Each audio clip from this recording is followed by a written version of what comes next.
আসসালামু আলাইকুম। লার্নফ্লুয়েন্সি চ্যানেলের পক্ষ থেকে তোমাদের সবাইকে স্বাগতম এবং আমন্ত্রণ জানাচ্ছি আজকের এই ক্লাসে। আজকে আমরা আলোচনা করব নবম শ্রেণীর বিজ্ঞান অনুশীলন বইটি থেকে। আমরা মূলত আজকে বিজ্ঞান অনুশীলনী বইয়ের প্রথম অধ্যায়ের অন্তর্গত তোমাদের বইয়ের দশম এবং একাদশ সেশন থেকে 16 এবং 17 পৃষ্ঠায় যে প্রশ্নগুলি রয়েছে আমরা সেগুলি সমাধান করব।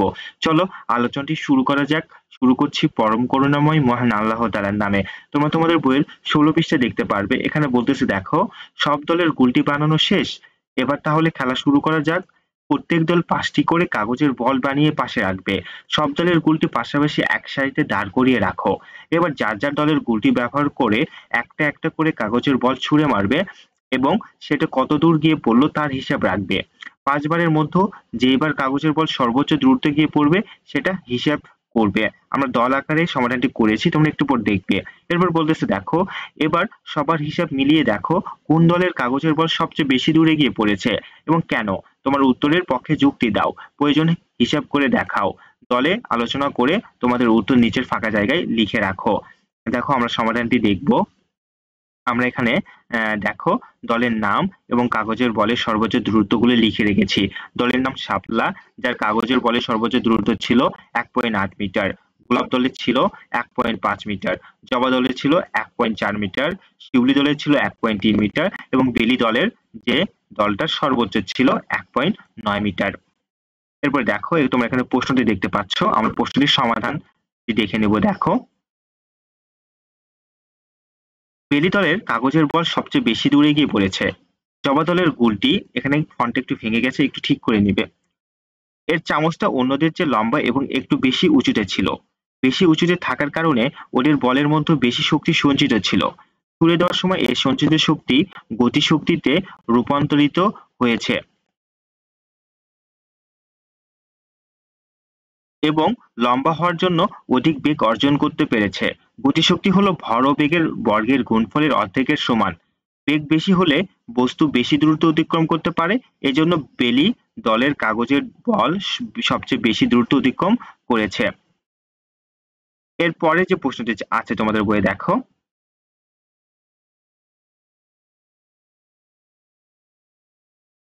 এই যে তোমরা এখানে দেখতে পাচ্ছ এই প্রশ্নটি,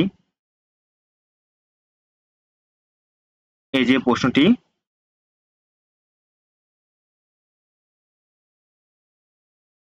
এই প্রশ্নটি এবং এই প্রশ্নটি, এই প্রশ্নগুলির সমাধান আমরা করে রেখেছি। সমাধানগুলো তোমরা একটু দেখবে। এই যে দেখো তোমরা দেখতে পাচ্ছ, এরপরে যে প্রশ্নটি ছিল একটু ভেবে দেখো তো, কাটাপাল্ট এর চামচের হাতল যদি একটু লম্বা হতো বা চামচটা আরেকটু উঁচুতে আটকানো হতো, তাহলে কি তোমাদের ছুঁড়ে দেওয়া কাগজের বল আরো দূরে গিয়ে পড়তো? আর পড়লে সেটা কেন?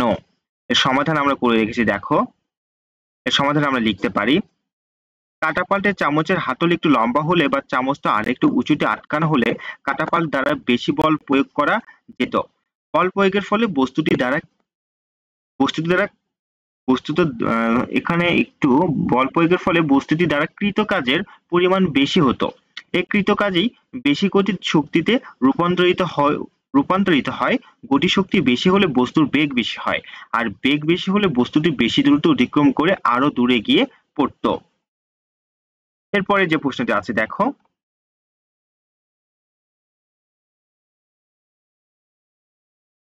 দলে আলোচনা করো এবং তোমাদের দলের উত্তর নিচে লিখে রাখো। অনেক তো কাজ হলো, এবার ঠান্ডা মাথায় বসে এই পুরো শিখন অভিজ্ঞতা তোমরা যা যা করলে সে কাজগুলো একবার মনে মনে ভেবে নাও। এবার নিচে প্রশ্নগুলো উত্তর নিজে নিজে লিখে রাখো। আচ্ছা, এরপর বলতেছে দেখো,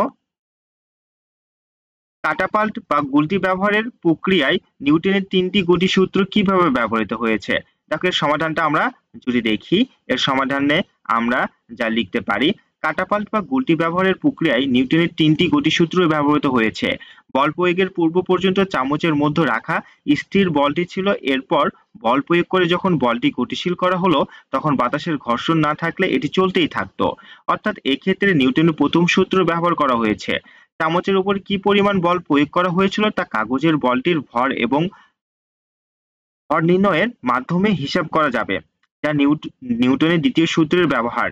এবং এই বলের প্রতিক্রিয়া কাগজের বলটি দূরে সরে গিয়েছে, অর্থাৎ নিউটনের তৃতীয় সূত্রের প্রয়োগ এখানে ঘটেছে।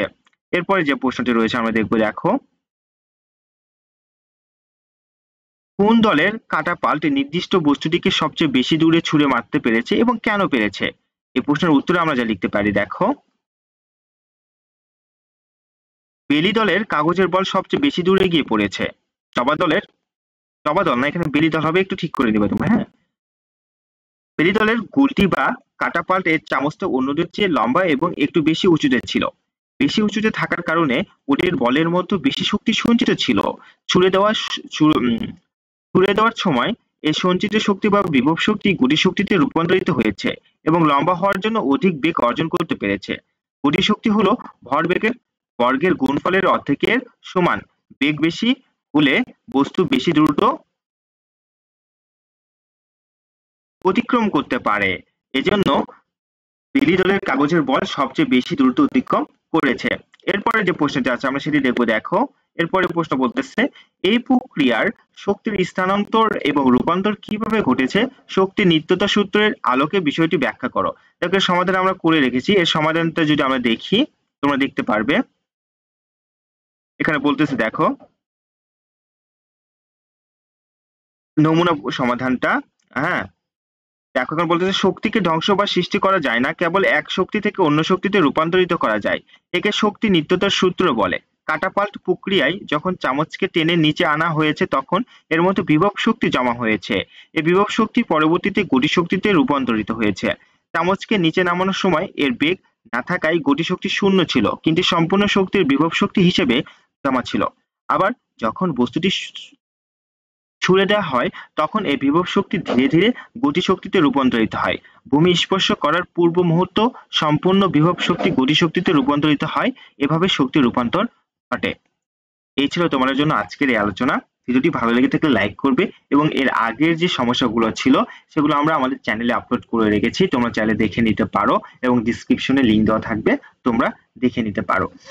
এর পরবর্তী সমস্যাগুলো আমরা ধারাবাহিকভাবে লার্ন ফ্লুয়েন্সি চ্যানেলে আপলোড করে ফেলবো ইনশাআল্লাহ। ভিডিওটি ভালো লেগে থাকলে লাইক করবে এবং অবশ্যই লার্ন ফ্লুয়েন্সি চ্যানেলটিকে সাবস্ক্রাইব করবে। ভালো থেকো, সুস্থ থেকো। আসসালামু আলাইকুম।